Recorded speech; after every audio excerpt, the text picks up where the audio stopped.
1 సంవత్సరం అయింది. మేమందరం సుపరిపాలనే కాదు సూపర్ పరిపాలన ఇచ్చామని మేము అనుకుంటా ఉన్నాం. అందుకని ఆ పరిపాలన ఎలా ఉంది, ప్రజల్లో సంతృప్తి ఏ స్థాయిలో ఉంది అనేదాన్ని తెలుసుకోవటం గురించి ఈరోజు ఈ విలేజ్కి వచ్చాం.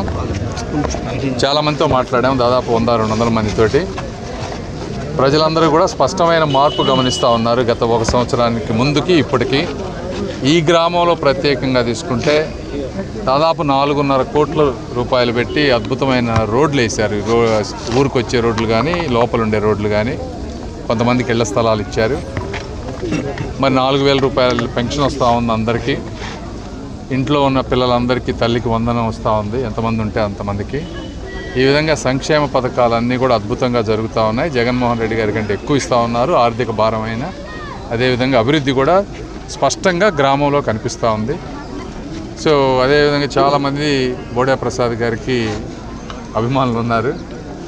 అదేవిధంగా వారి మీద ఒక ధైర్యం, ఆయన ఉన్నారు, ఒక మంచి లీడర్ ఉన్నాడు మాకు అనే ఒక ధైర్యం కూడా కనిపిస్తూ ఉంది ఎక్కువ మందితో మాట్లాడినప్పుడు.